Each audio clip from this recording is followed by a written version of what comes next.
everybody, welcome back. This is the 7th House Take on Sports. This week we have things to cover like Sean Payton's suspension, Larry Brown's return to coaching in the NBA, the Dallas Mount Rushmore sports, and then the NFL released its annual schedule today. So we'll start off with Sean Payton's suspension. Officially started yesterday, 1 year. He has gone from the NFL for 1 year. This guy, I'm not sure if the suspension for 1 year is warranted. He appealed it. Roger Goodell said, no, this is what I set forth. You will stand by this. His suspension, he cannot have any contact with any NFL personnel, period, over 1 year. He can't have contact with his own team, players, coaches, front office people, no other teams. And if he does, he has to report it within 24 hours to NFL security, and they'll figure out what to do from then on.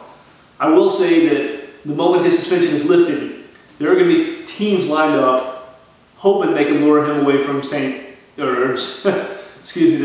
want the Saints. One of those teams I think is the Dallas Cowboys. Jerry Jones is probably going to try to throw a boatload of money at him the first moment he can talk to him. The second thing I'd like to talk about is Larry Brown's return to coaching in the NBA. Larry Brown, for those of you who don't know, is a 71-year-old coach who's coached numerous teams, both college and NBA. He was last seen with the Charlotte Bobcats 2010. The year before, he actually took them to the playoffs in their first playoff appearance ever. In 2010, he started out 6-16, and him and Michael Jordan didn't see eye to eye on how to run the team from there out. And guess what? The Charlotte Bobcats have been the worst team in the NBA from that point going forward. Pretty much inept. The worst team possibly in NBA history over a single season this year. I think they're 7-51 if I'm not mistaken going into tonight. This guy, the only coach in history to win an NCAA title in 1988 with Kansas and an NBA title in 2003 with Detroit. And he's going to coach college basketball again, young guys.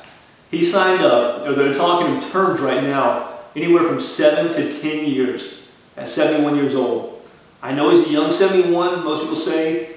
I still see him on TV and he still looks to have it together, but I'm not so sure if I would sign him up that long. Maybe give him 4 to 5 years, see if he can figure it out, and see if he can get SMU going back in the right direction, or going in the right direction, I should say, not back.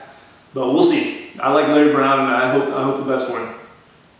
The next thing is the Mount Rushmore of Dallas sports. The Mount Rushmore sports seems to have gotten the most feedback from everybody because each week everybody seems to have a really strong opinion on who should be where and who should be on there and who shouldn't be on there. This week we have Tom Landry, who coached 35 years with the Dallas Cowboys. Most people consider him to be one of the greatest football coaches of all time, probably top 10. Won 250 games, he's in the Hall of Fame, and he won 2 Super Bowls. He's pretty much the face of the Dallas Cowboys, historically. The next guy on there is Emmett Smith. Emmett Smith, Hall of Famer, NFL's all-time leading rusher, 164 touchdowns, 7-time Pro Bowler, and he won a Super Bowl 3 times.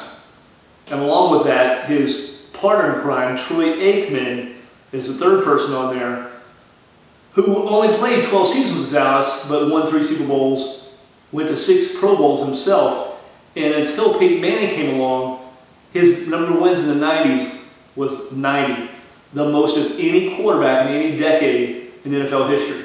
Peyton Manning broke that with 115 in the 2000s, which is just unbelievable. The last person on there is Dirk Nowitzki of the Dallas Mavericks, currently still playing, the 24th all-time leading scorer, which sure to be probably top 10 before he's done. He was the 2007 NBA MVP, won the NBA Finals last year, and pretty much is the face of basketball in Dallas history. And a very likable guy at that. The next thing, or I should say the last thing, the NFL regular season schedule was released today, and I'd say 4 things kind of stood out to me. October 7th, you have the Denver Broncos going to New England to play Monday Night Football. And that is, Peyton Manning's first Monday Night Football game of the year. I didn't pay too much attention to see if they had another one, but at the Patriots, Peyton Manning, Tom Brady, big matchup. If both guys are healthy, huge matchup. Should be a fun game to watch. Another thing is November 26th, the Carolina Panthers go to Philadelphia on Monday Night Football. That's big because both Cam Newton and Michael Vick are trying to make strong cases for bringing their teams to the top of the NFC. And both guys, dual threat guys, both guys can have an arm, can both get out and run, but still have a few playmakers. Philadelphia obviously more so than Carolina, but Cam Newton is kind of proved me wrong, honestly, because I didn't think he'd be a good NFL quarterback. Next, you have the Patriots only have one game on Monday Night Football this year. And I think it's kind of the trend is what you're seeing is the Patriots kind of sliding down, not a fast slope, but a slow slope out of kind of relevancy in the NFL. Even though they're still one of the premier teams, the playmakers and the guys you have there, the winning is not as strong as it has been. And the last thing with the schedule is the Giants, the New York Giants. I really don't. I'm not a big fan of the Giants, but I really applauded what they did last year, winning the Super Bowl, coming back and really turning it on in the playoffs. They have easily the toughest schedule. They have the toughest road games in the NFC, and I'm not sure how many they're going to win without Mario Manningham and Bradshaw there now, being with the 49ers now. Victor Cruz came into his own as a wide receiver, but we'll see how this plays out, what kind of toll it takes on them.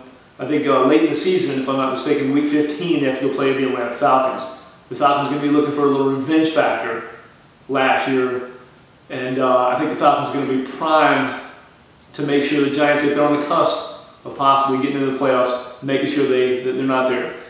There's one more thing I want to talk about. I want to introduce what we're going to start doing here at the end of the show each week, and that's the Mascot of the Week. And the first Mascot of the Week, and you'll see it here in a second, is the Wichita State's Shocker. One of my favorite mascots, and hopefully it'll be one of yours too. And each week going forward, we'll give you a new mascot, and hopefully it'll be something fun, kind of cool, maybe something you haven't seen before. But that's it. Thanks for watching again, and we'll see you next week. Bye.